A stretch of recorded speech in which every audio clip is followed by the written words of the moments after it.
bisa membantu masyarakat untuk berpergian dengan murah meriah dan nyaman. Ini alternatif yang luar biasa sekali kalau misalnya memang nanti digunakan untuk mengurai kemacetan di Malang Raya ya. Kemacetan pasti terurai. Yang kedua, pasti Mbak yang namanya kecelakaan di Malang pasti turun. Mbak kalau berbicara Trans Jatim, ini murni anggarannya dari APBD Provinsi Jawa Timur. Sepertinya Mbak, memang Trans Jatim ini diharapkan oleh masyarakat.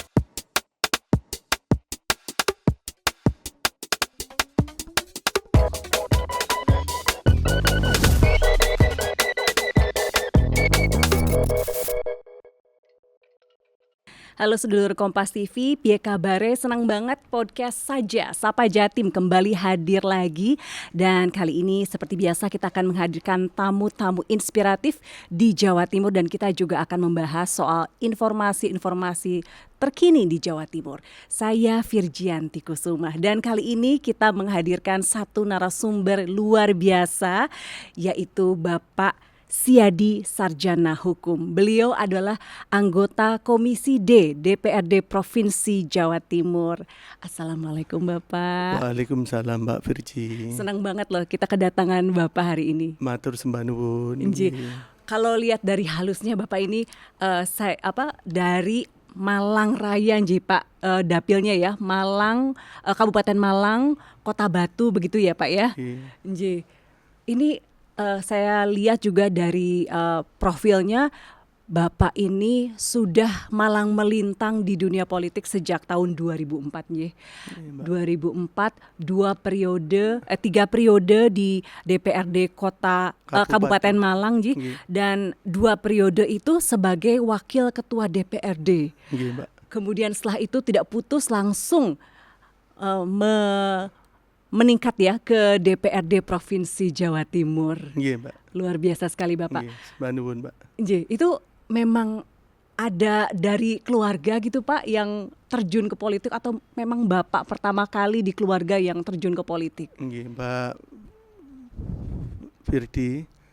Sebenarnya kalau keluarga saya itu asli petani. Saya dari Mojokerto, Mbak. Ke Malang itu tahun 87. Saya mulai di Malang itu Mbak, saya belajar organisasi melalui organisasi perburuan. Waktu itu SPSI, saya 2 kali menjadi ketua SPSI PT Otsuka. Awalnya saya ini pekerja pabrik Mbak, di pabrik infus itu. Di situ saya mulai belajar berorganisasi tentang perburuan. Waktu itu 99 Mbak. Jadi 99, ya. Saya merasakan di tahun itu memang yang namanya buruh ini Mbak, dalam tanda kutip selalu menjadi buron-buronan oleh aparat. Karena dianggap kita ini kan harus menciptakan situasi yang kondusif untuk investasi. Tapi di sisi yang lain kesejahteraan buruh itu terabaikan.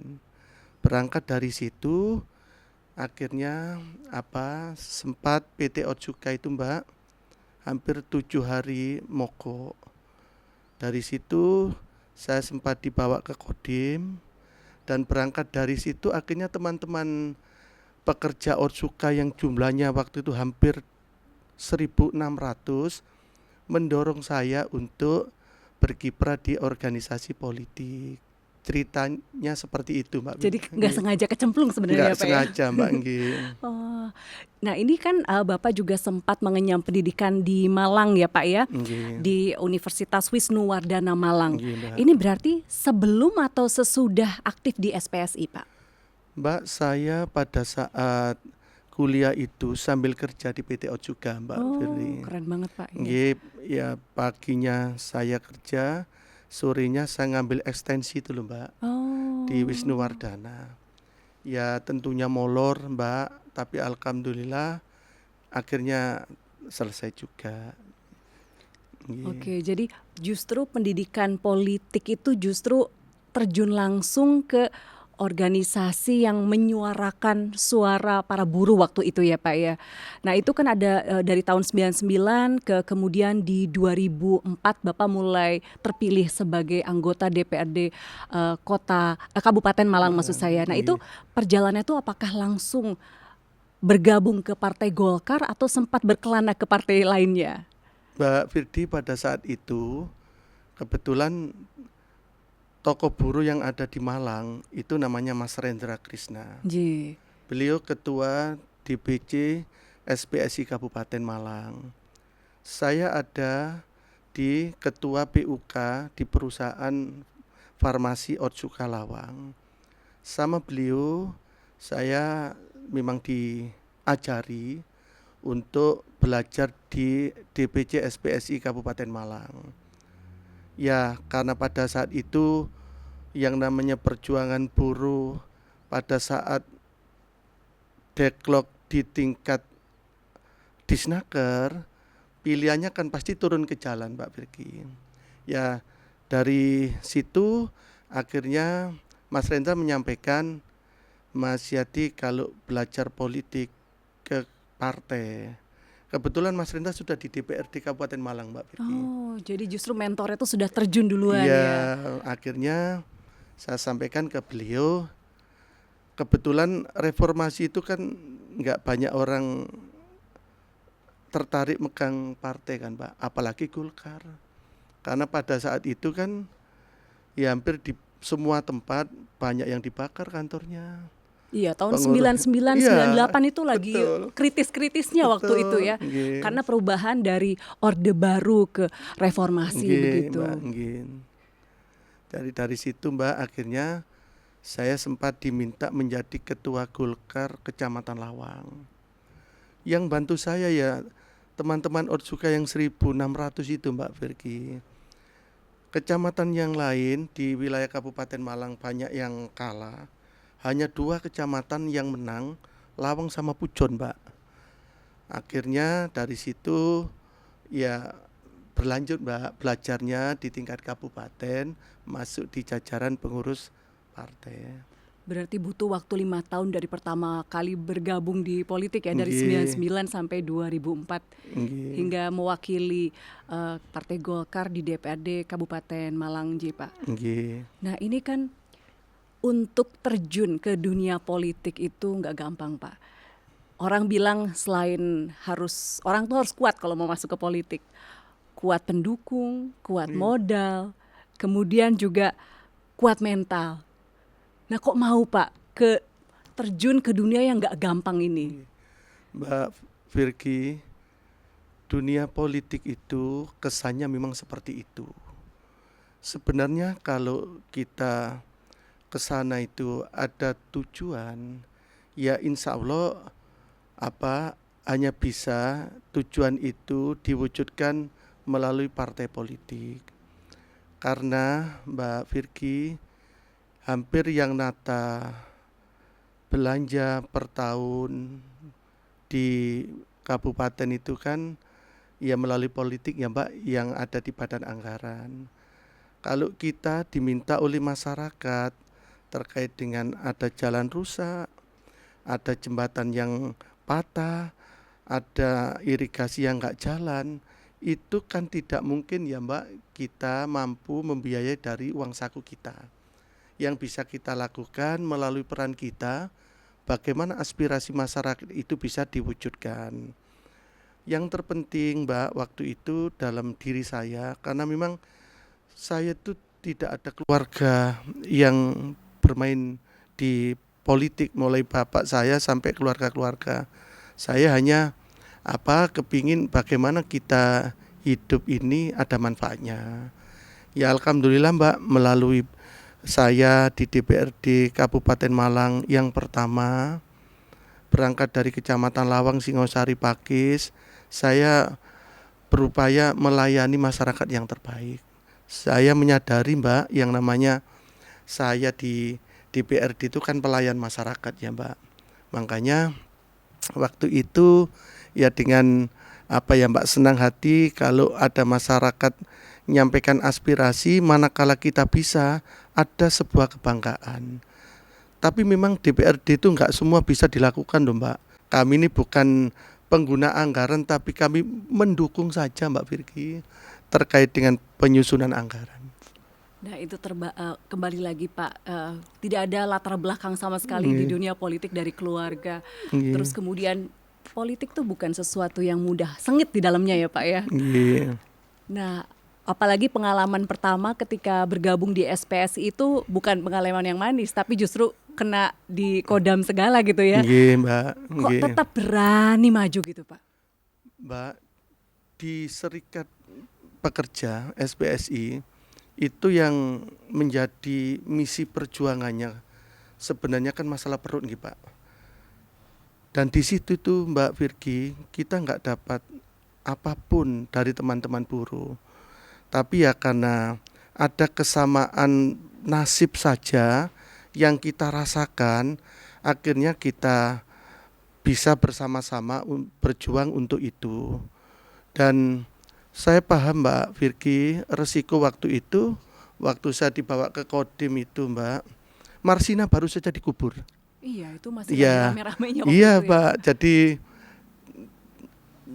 kasih intelnya itu nyampaikan, Otsuka harus masuk, karena produknya Otsuka ini dibutuhkan oleh masyarakat, karena infus Mbak Virgi. Tapi saya sampaikan, kami ini siap masuk, sepanjang aspirasi kami mohon dapatnya juga dipertimbangkan. Karena terjadi ketimpangan upah Mbak, antara di jajaran manajemen dengan di buruh. Nah, pada saat itu memang murni Mbak masih Jepang. Akhirnya kami sampaikan ke Pasi Intel, Pak mohon izin, saya ini tidak ada keinginan pembangkangan atau yang lain. Justru kalau manajemen ini peka, ya harusnya ini menjadi pembicaraan bersama. Sehingga jangan sampai Otsuka itu hanya tampil nama, perusahaan besar, perusahaan asing, tapi pekerjanya masih belum mendapatkan perlakuan yang layak dari sisi aturan. Ya kalimat-kalimat ya seperti makamnya Marsina masih basah, apakah kamu ingin menyusul, itu saya pikir bahasa-bahasa, itu bahasa intimidasi bahasa, tidak langsung Pak itu. bahasa. Ya memang Mbak Virgi, yang namanya keringat ini sudah nggak ada yang anget, semua tubuh ini dingin sudah. Ya bagaimanapun juga Mbak, kita menghadapi situasi yang tidak pernah kita hadapi Mbak Virgi, ya pasti kita ya ada ketakutan luar biasa. Tapi alhamdulillah Mbak, karena ini jalannya Allah, akhirnya kami terlindungi. Dan malam itu jam 11 malam kami dibantu oleh gerakan teman-teman yang ada di Otsuka.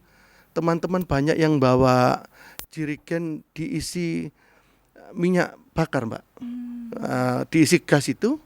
Akhirnya teman-teman ngelilingi pabrik ketakutan.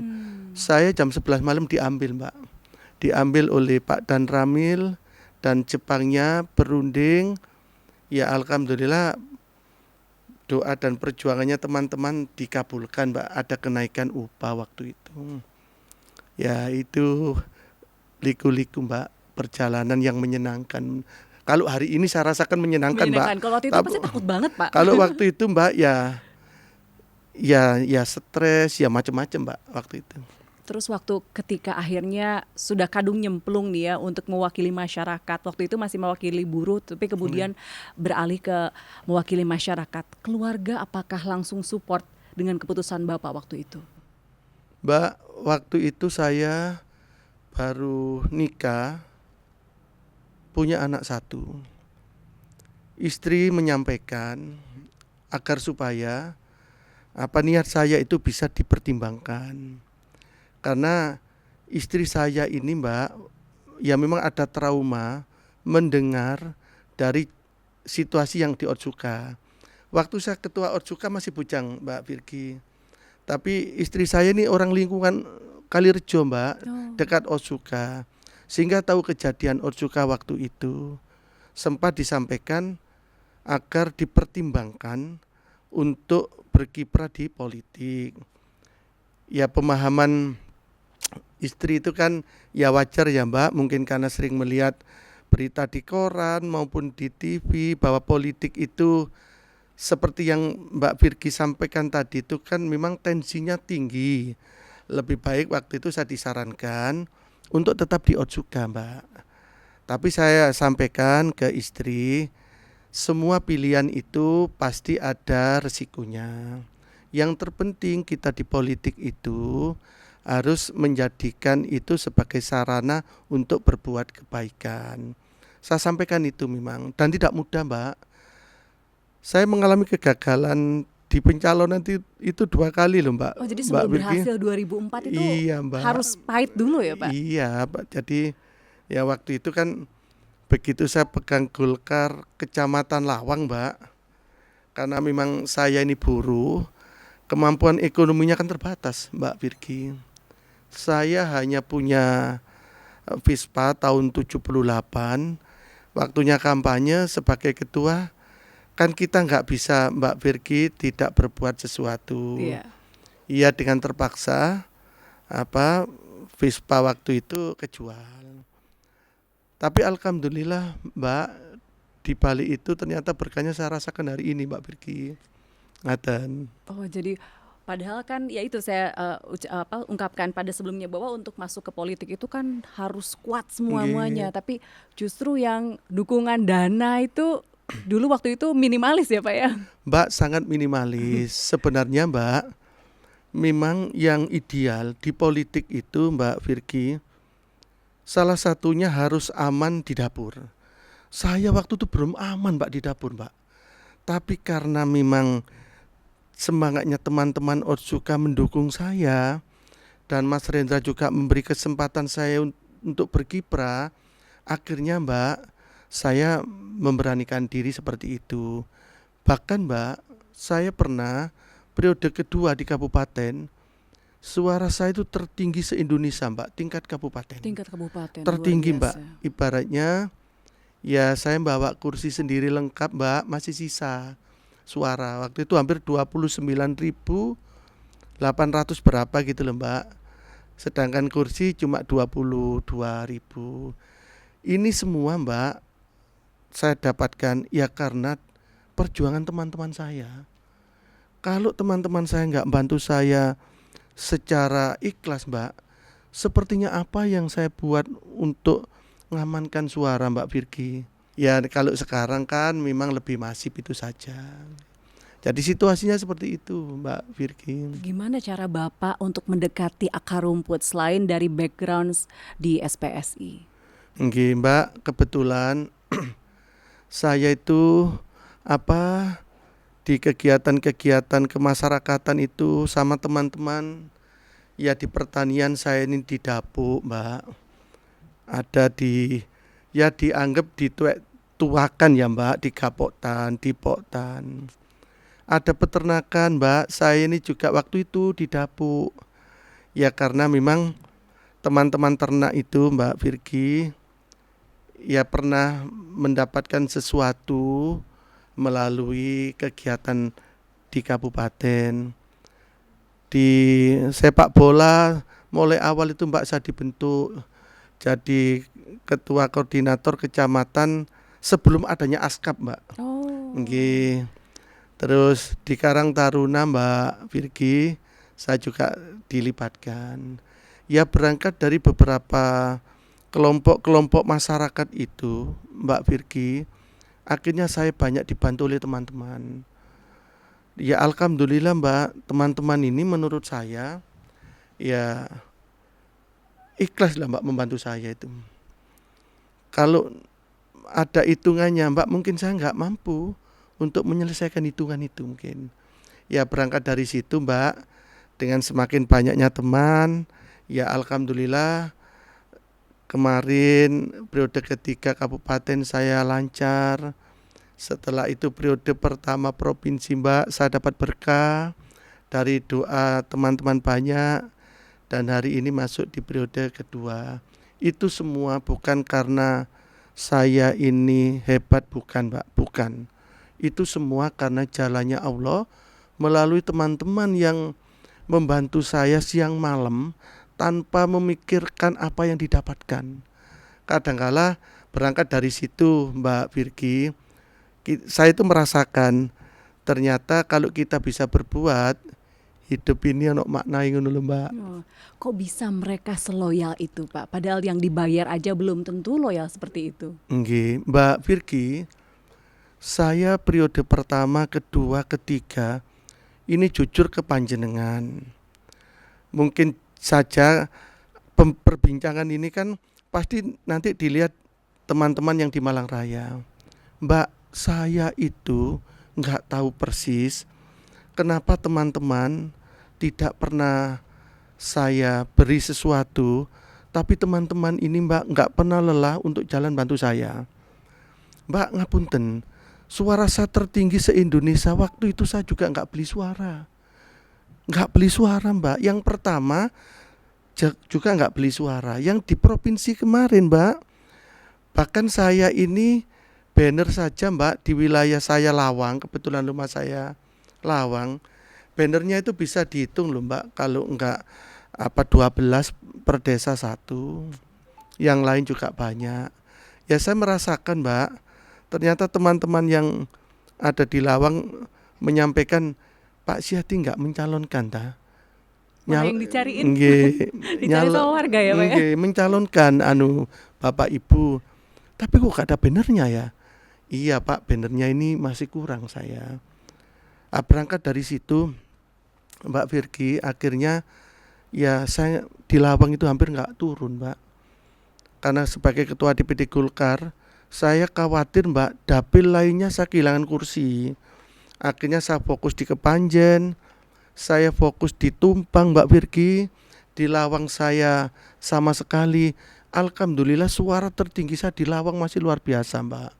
Makanya Mbak, saya itu juga merasakan bahwa apa yang saya dapatkan ini bukan karena saya Mbak, tapi karena ya Gusti Allah itu Mbak menggerakkan teman-teman saya itu yang tanpa mendapatkan apa-apa rela ikhlas membantu saya. Makanya Mbak, setiap kali ada kegiatan-kegiatan yang bisa saya bawa ke daerah pemilihan saya, selalu saya berupaya membawa itu. Ya, harapan saya teman-teman yang bantu saya ini kalau ngomong ke lingkungannya itu enggak sampai dianggap ngedabrus ngono lho Mbak. Oh, gitu. Iki lho Siadi masih wonge gak teko, tapi ono keinginan aspirasi masyarakat si iso terlaksana. Gitu Mbak Oh, Virgi. jadi itu ya. Ini kan kalau misalnya dibilang Partai Golkar ini di Indonesia sangat kuat, tetapi di Jawa Timur itu persaingannya sengit sekali kan dengan partai-partai lain. Bukan hanya Nggih, terus kadernya juga bagus-bagus. Bagaimana strategi Bapak supaya bisa moncer di antara persaingan yang sangat sengit ini? Nggih Mbak Virgi, saya berbicara di wilayah Malang Raya nggih Mbak. Malang Raya Mbak Virgi memang bukan basisnya Partai Golkar. Jadi mulai pemilu pertama tahun 55, pada saat itu pemenangnya adalah Nahdlatul Ulama, nasionalis yang kedua. Jadi Golkar itu Mbak, di situ ibaratnya untuk tumbuh jadi subur itu nggak mudah. Susah ya, Nggak karena ada mudah. hijau dan merah, kuning itu sulit di sana. Nggih, leres Mbak. Lah agar supaya saya bisa minimal bertahan dengan apa yang kami dapatkan Mbak kemarin di 2 periode pemilu, itu kan kursi saya yang periode yang awal itu 8 kursi, yang kedua masih tetap 8 Mbak. Agar bisa bertahan Mbak, saya ya selama ini jalan saya terbuka itu ya karena Gusti Allah juga. Saya banyak dibantu oleh kelompok-kelompok ormas keagamaan. Jadi yang ya teman-teman dari NU, teman-teman dari Lembaga Dakwah Islam Indonesia, teman-teman dari Nasrani di Kabupaten Malang itu Mbak ada Ketua Gereja Malang Raya, kota ada BMGK sama Batu, dan Alhamdulillah Mbak, kelompok-kelompok keagamaan ini selama ini memang bantu Partai Golkar. Bantu Partai Golkar Mbak. Bahkan di Kabupaten Malang itu Mbak, kami banyak dibantu oleh kelompok-kelompok ini. Terus yang kedua Mbak, saya juga banyak dibantu kelompok masyarakat yang aktif di kegiatan olahraga Mbak. Kebetulan saya didapuk jadi Ketua Senam Tera Indonesia Mbak Virgi. Ya kalau teman-teman SDI ini dikumpulkan, insya Allah kalau 5.000 saja ada Mbak. Diajak senam bersama, insya Allah saya tidak pernah membantu transport hadir di salah satu tempat. Hanya saya menyiapkan ya minuman saja Mbak, aqua saja. Senam Tera dan Bapak juga aktif di Wushu juga ya Pak ya? Iya, saya ketua WUSU Kabupaten Mbak, tapi sudah 10 tahun yang lalu pernah didapuk jadi ketua WUSU. Saya ini kan nggak bisa bela diri ya Mbak. Di WUSU itu kan banyak seninya kan Mbak. Ya seni bermain pedang, seni bermain tongkat, seni bermain payung. Karena memang dari negara asalnya memang seperti itu. Ya kebetulan sama teman-teman ya didapuk saja saya. Karena didapuk ya sebisa mungkin Mbak Virgi, karena memang ini merupakan amanah ya harus dijalankan dengan kekuatan yang ada. Nggih, Mbak. Nah, berbicara mengenai amanah nih, ada amanah juga yang dipercayakan kepada para wakil rakyat, terutama soal yang lagi rame nih Pak, soal transportasi di Jawa Timur, yaitu Transjatim. Sekarang kan bisa dibilang Transjatim ini dianggap sebagai revolusi transportasi Jawa Timur. Tahun 2025 ini katanya di Malang Raya, setelah gerbang kereta sosial di kota-kota lain, Malang Raya lagi gencar-gencarnya nih Pak. Terus Bapak juga, saya sempat browsing ke beberapa media online, ternyata Pak Siadi inilah yang dianggap berperan penting dalam pengembangan dan perluasan layanan bus Transjatim. Sebenarnya gimana sih Pak? Mbak Virgi, sebenarnya di Kabupaten Malang Raya itu wakil rakyat ada 11 orang. Salah satunya saya.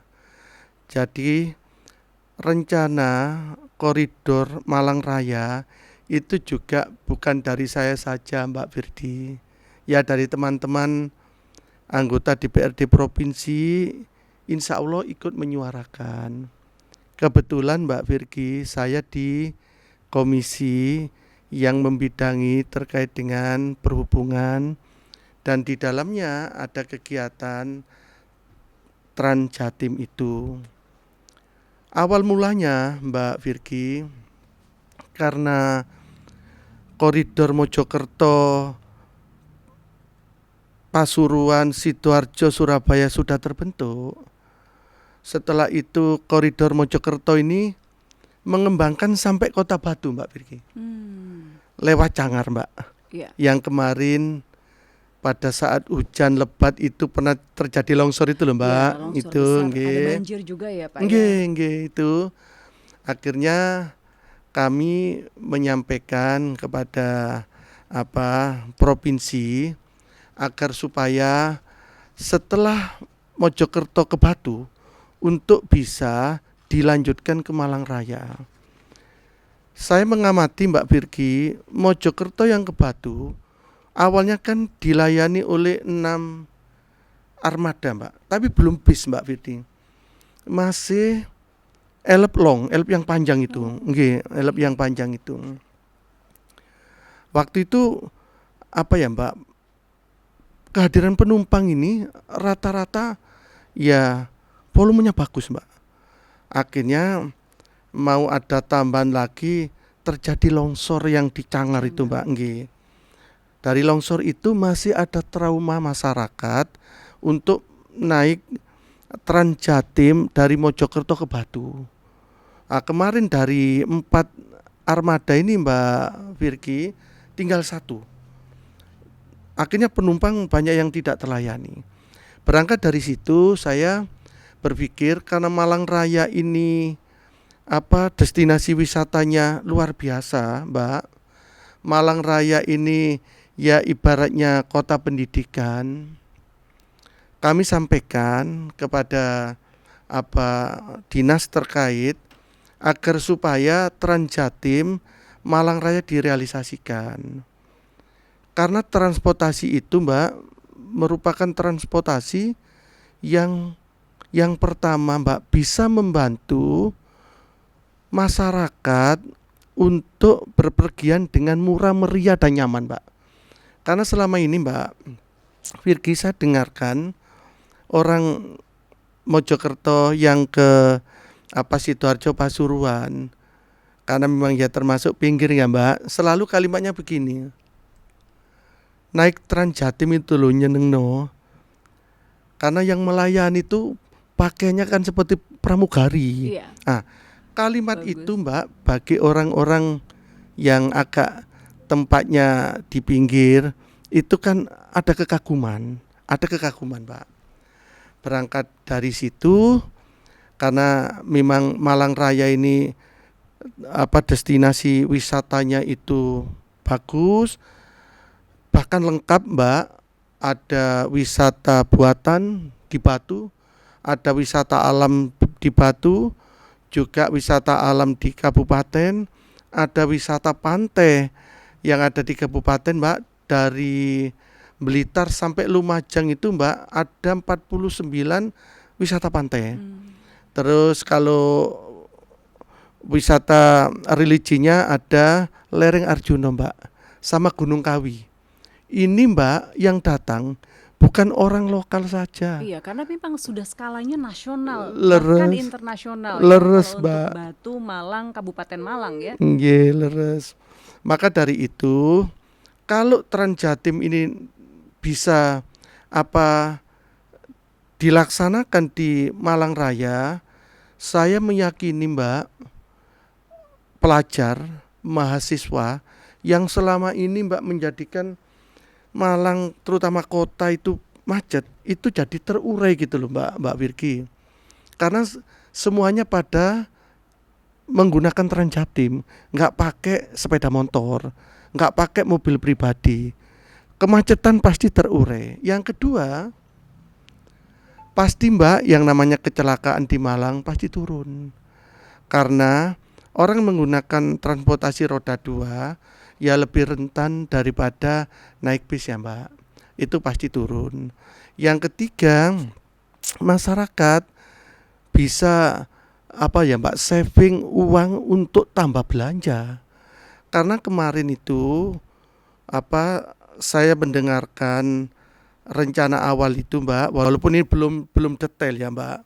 Sepertinya ya publik, baik masyarakat umum, pelajar, mahasiswa, santri, ini kalau memang itu terrealisasi sangat-sangat murah, seperti yang terjadi di beberapa daerah yang lain. Iya, kalau nggak salah itu tarifnya ada 5.000 dan juga 2.500 untuk pelajar dan Leres. juga santri ya. Leres, Mbak, leres. Nggih. Ya, jadi Nggih. ini alternatif yang luar biasa sekali kalau misalnya memang nanti digunakan untuk mengurai kemacetan di Malang Raya ya. Nggih, Mbak. Dengan harga yang luar biasa murah. Nah, kemudian dapat kami informasikan juga ini untuk saudara-saudara yang baru bergabung di Sapa Jatim. Jadi Trans Jatim ini boleh kami informasikan adalah sistem transportasi massal yang dikelola oleh Pemprov Jawa Timur. Nah, ini menghubungkan berbagai wilayah strategis di Jawa Timur, ada Surabaya, Sidoarjo, Gresik, Mojokerto, dan Lamongan. Sayang, Malang ini harus dikebut cepat nih kayak Pak ya. Ya, moga-moga setelah saya undang ini, Mbak, saya panjenengan undang, nanti Malang lebih cepat gitu loh, Mbak. Karena saya pikir kalau Malang ini lebih cepat, programnya Bu Khofifah, Nawa Bakti Satya yang hari ini jilid kedua, Mbak, kan bisa teraplikasi dengan sempurna. Maka dari itu, ya saya terima kasih dibantu oleh Mbak Virgi. Moga-moga Pak Nyono sebagai Kepala Dinas Perhubungan Provinsi Jawa Timur bisa mempercepat keberadaannya Trans Jatim Malang Raya. Harapannya Bu Gubernur, Mbak Virgi, kalau Jatim Akses ini bisa terselesaikan di periode kedua beliau, insya Allah tidak ada kabupaten kota yang berjauhan karena memang semua bisa terkoneksi dengan transportasi massal ini. Maka dari itu di peraturan gubernurnya sudah jelas sebagai payung hukumnya Trans Jatim ini nomor 22 tahun 2023 tentang Trans Jatim. Ya, di situ memang sudah sangat jelas pengaturannya melalui rute, melalui pengadaan armada, melalui tarif, melalui transportasi massal itu sudah jelas Mbak Virgi. Ya moga-moga programnya Bu Gubernur nanti bisa lebih cepat terlaksana di Jatim Akses itu Mbak. Nah ini kan targetnya untuk di wilayah Malang Raya itu baru Oktober 2025 ya Pak ya, sekitar beberapa bulan lagi nih. Sekarang Agustus, September, Oktober. Ini apakah bisa tercapai? Kalau untuk pendanaan apakah sudah turun? Ini dananya, sumber dananya dari APBN atau APBD Provinsi Jawa Timur?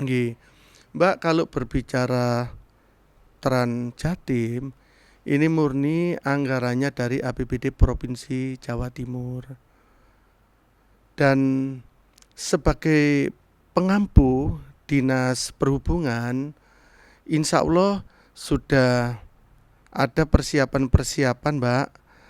Armadanya nanti berapa jumlahnya, berapa terminal yang akan dilalui mulai dari Batu sampai ke kota maupun kabupaten. Sepertinya itu sudah direncanakan oleh Dinas Perhubungan. Ya, jadwalnya Mbak memang benar yang Mbak Virgi sampaikan, insya Allah di bulan Oktober. Tapi dengan persiapan yang kami dengarkan kemarin, ya moga-moga ini tepat waktu lah Mbak, tepat waktu. Sudah berapa persen sekarang progresnya? Kalau saya berbicara persentase Mbak Virgi, mungkin saya tak berbicara terkait dengan persiapan yang saya tahu nggih. Satu, terkait dengan armadanya sudah ada.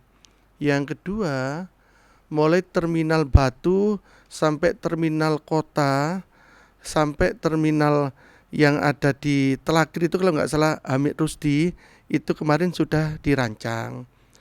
Tinggal Mbak nanti masing-masing itu yang dibutuhkan adalah halte. Sepertinya Mbak rencana ini ya kalau berbicara kesiapannya sepertinya Mbak sudah 70-80% sudah siap Mbak Virgi. Oh, jadi tidak luput kemungkinan bahwa nanti Oktober memang sudah bisa betul-betul bisa jalan ya? Insya Allah begitu Mbak Virgi. Karena saya mencoba mendengarkan di beberapa terminal itu sudah ada yang dibangun halte untuk Trans Jatim. Bahkan kemarin Mbak Virgi, kalau tidak salah itu sudah direncanakan tarif Malang ke Surabaya. Okay. Ada pembicaraan dari kelompok-kelompok masyarakat, kalau nanti Trans Jatim bisa dari Malang ke Surabaya, aspirasinya kalau bisa lewat tol. Tapi dengan tarif yang gambaran awal nih Mbak, yang 40.000 itu sepertinya kalau lewat tol ya pasti banyak minusnya. Padahal ini sudah transportasi yang sifatnya subsidi, Mbak. Makanya kemarin ada usulan kalau nanti Malang Surabaya kan gambaran awal 40.000 Mbak Virgi. Iya, 40.000 ya lumayan ya. Terus itu teman-teman, maksudnya masyarakat kalau bisa agar lebih cepat daya tempuhnya lewat tol. Lah kalau sudah berbicara tol Malang sampai Surabaya kan ya bisa dihitung nggak Mbak Virgi? Iya. Kosnya pasti nambah ya, lagi. Itu kemarin diskusinya, simulasinya masih belum ketemu Mbak Virgi terkait itu. Jadi kendalanya itu selain di kemungkinan penetapan tarif apalagi Pak sekarang? Menunjukkan sekarang sudah 80%, 70, Oke. 80%. Ya terutama di halte pemberhentian pemberangkatan, Mbak, itu setelah itu mungkin hari ini terkait dengan tarif yang melingkar di wilayah Malang Raya itu masih belum tersampaikan, Mbak. Kalau di beberapa koridor yang lain kan sudah ada ya, Mbak. Apakah nanti Malang Raya itu sama dengan daerah yang lain atau ada penyesuaian? Ini belum tahu saya, nggih. Oke. Nah, kalau di Surabaya kan sempat ada penolakan beberapa rute karena Surabaya sendiri sudah punya fasilitas publik yaitu Surabaya Oh. Bus dan juga Wirawiri. Kalau untuk di Malang, apakah ada kendala dalam hal komunikasi dengan pemerintah daerah setempat ataupun mungkin dengan pelaku usaha transportasi di wilayah tersebut? Mbak, kemarin kami memang pesan kepada Dinas Perhubungan sebelum Trans Jatim ini beroperasi, mohon dapatnya angkutan-angkutan lama yang sudah mendahului beroperasi itu diajak rembukan. Bagaimanapun juga angkutan lama itu, Mbak Virgi, mempunyai peran yang penting selama ini di Malang Raya. Dan alhamdulillah, Mbak, informasinya kemarin itu dari Dinas Perhubungan itu sudah clear, ada titik temu. Yang di Surabaya ini kan memang Trans Jatim tidak diperbolehkan masuk ke salah satu terminal ya, Mbak. Di Malang Raya, terutama kalau nggak salah, Mbak, di terminal yang ada di kota, itu wali kota Pak Wahyu minta agar supaya Trans Jatim masuk ke terminal. Oh, justru wali kota yang minta. Minta, Mbak. Tentunya permintaan wali kota ini pasti dengan pertimbangan yang cukup luas nih, Mbak. Dan kemarin juga sempat menjadi pembicaraan antara dinas dengan Komisi D, apakah nanti kejadian yang ada di terminal di salah satu kota Malang itu enggak seperti Surabaya, Tang. Ternyata beliau nyampaikan dari Dishub itu permintaan wali kota, Pak. Kalau permintaan wali kota, Mbak Virgi, ya insya Allah sudah selesai. Berarti memang sudah dikaji begitu ya dengan segala konsekuensinya kalau udah ada permintaan dari wali kota begitu. Nggih, Mbak, yang jelas pembicaraan terkait Trans Jatim Malang Raya ini sudah cukup lama ya, Mbak. Pembicaraan itu di samping melibatkan 3 pemerintah daerah yang ada di Malang Raya, kabupaten, kota Malang maupun kota Batu. Pembicaraan itu juga melibatkan, Mbak, transportasi yang selama ini beroperasi yang nantinya dilewati oleh Trans Jatim. Bahkan ada kelompok-kelompok masyarakat yang menyampaikan keinginannya agar Trans Jatim nanti lewat ini. Itu yang terjadi. Oke, jadi memang sudah justru istilahnya seperti gayung bersambut ya, pemerintah dan juga DPRD sudah punya niatan atau nawa itu seperti itu, terus masyarakat sangat menyambut ternyata seperti itu ya. Iya, Mbak, kalau yang saya amati, yang saya ikuti, sepertinya, Mbak, memang Trans Jatim ini diharapkan oleh masyarakat, utamanya, Mbak, pekerja-pekerja yang memang masih membutuhkan kelayakan dari sisi pengupahan, Mbak. Oke, Oktober kita harapkan semoga di Malang Raya ini bisa jalan ya Pak ya, Oktober Mbak. 2025. Nah, selain di Malang Raya, daerah mana lagi Pak rencananya perluasan Trans Jatim ini? Kemarin, Mbak, yang sempat kami ikuti, hampir semua daerah, Mbak Virgi, itu mengajukan ada Trans Jatim yang lewat, utamanya dari teman-teman di Komisi D yang mempunyai dapil masing-masing. Itu loh, Mbak. Seperti saya, ini kan dapil Malang Raya, Mbak. Iya. Ada yang dapil Madura Raya, ada yang Dapil Madiun Raya, hampir semua teman-teman itu mengajukan agar supaya Trans Jatim ini melewati di daerah pemilihannya. Oke. Karena memang itu kan bagian dari ikhtiar kita ya Mbak. Kita yang diminta untuk mewakili, kita yang diminta menjadi pelayan, harapannya itu bisa menyuarakan. Hampir semua sih Mbak kepingin, Iya, tapi kalau nggak tahu. Madura baru Bangkalan ya. Untuk yang Nggih, daerah Madiun ini ya, Keresiden Madiun belum ada belum karena baru Mbak, gerbang Kertasusila. benar Mbak, benar. Nggih, memang Mbak hampir aspirasinya teman-teman yang berangkat dari apa Magetan sekitarnya dapil ya minta di sana dataran Jatim. Yaitu tentunya Mbak tidak bisa lepas dari studi kelayakannya. Kalau studi kelayakannya memenuhi syarat, pasti dinas akan mempertimbangkan untuk merealisasikan koridor baru, Mbak. Ngaten. Oke, jadi mudah-mudahan aja nih dengan rencana-rencana koridor baru ini ya cepat realisasi supaya masyarakat juga aspirasinya bisa tersampaikan ya. Nah, kemudian Bapak untuk kembali lagi nih Komisi D. Ini kan komisi yang banyak sekali urusannya terutama karena membawahi masalah pekerjaan umum, tata ruang, pembangunan, pengendalian lingkungan hidup, perhubungan, pertambangan, energi sampai perumahan rakyat. Ini urusannya ruwet banget ya Pak ya, banyak ya. Sebenarnya yang paling diharapkan oleh masyarakat Jawa Timur terutama di Komisi D ini apa sih Pak? Mbak, yang pertama, rata-rata kabupaten kota se-Jawa Timur ini kalau sudah berbicara fisik jalan, ya semuanya perlu ada perhatian. Kalau sudah berbicara fisik jalan, karena jalan-jalan yang ada di wilayah Jawa Timur ini yang sudah mantap juga bagus, yang banyak. Tapi karena tonase kendaraan yang berlebihan yang disebabkan itu menjadi rusak juga banyak. Yang kedua, Mbak, harapannya itu kan Jawa Timur ini sering terjadi bencana ya Mbak. Baik tanah longsor, banjir, setelah itu puting beliung.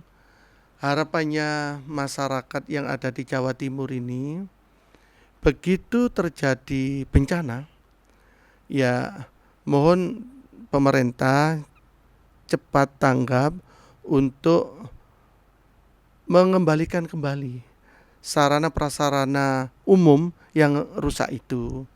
Dan di beberapa tempat ya karena memang keterbatasan anggaran sampai teman-teman mencari ikhtiar ke teman DPR RI yang bidangi tentang kebinamargaan. Tapi kan ini butuh proses, Mbak. Maka dari itu saya mengharapkan dana tak terduga yang dipergunakan untuk perbaikan bencana ini sebaiknya ditambah jangan 1 kali lipat, 4 kali lipat pun nggak ada masalah.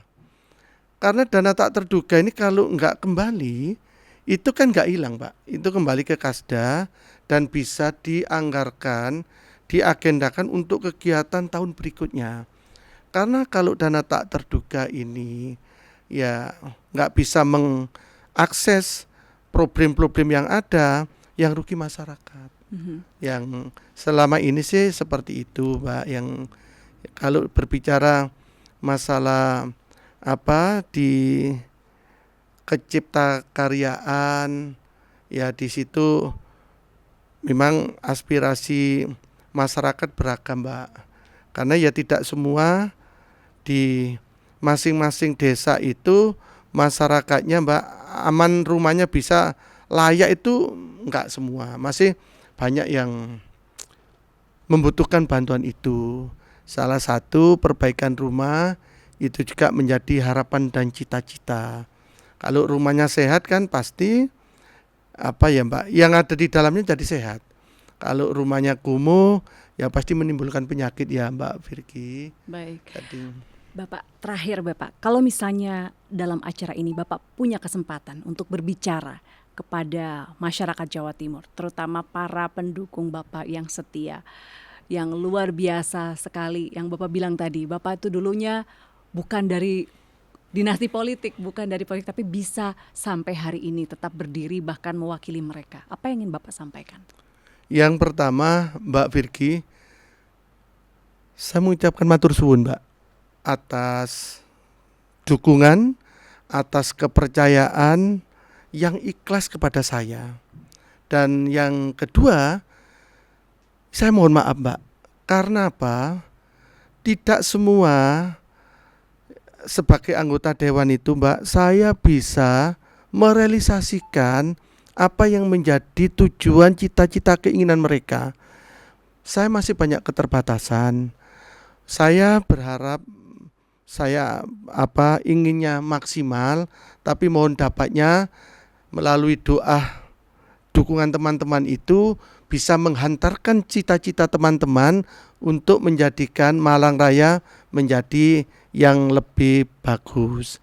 Mungkin itu, Mbak Virgi. Baik, terima kasih Bapak Siadi, Sarjana Hukum dari Komisi D DPRD Provinsi Jawa Timur. Mudah-mudahan yang sudah Bapak sampaikan tadi, terutama soal harapannya kepada dan juga apa yang disampaikan kepada masyarakat bisa tersampaikan. Amin, amin. Dan juga mudah-mudahan ini masih lama ya Pak, sampai 2029. Amanah terus sampai 2029 ya. Moga-moga sampai 31, Mbak. Oh, 2031 ya Pak ya. Ya, karena kan kemarin MK seperti itu, Mbak. Oh iya. Ya, saya hanya berdoa, Mbak. Oke. Baik, matur nuwun sangat nggih. Nggih, Mbak. Ya, Suwun, matur Mbak. nuwun. Nggih. Bapak dan Saudara, kita akan ketemu lagi di Sapa Jatim episode selanjutnya. Tetap saksikan kita di podcast saja Sapa Jatim yang tayang di channel YouTube Kompas TV Jawa Timur. Kompas TV independen terpercaya. Saya Virgianti Kusuma. Sampai jumpa.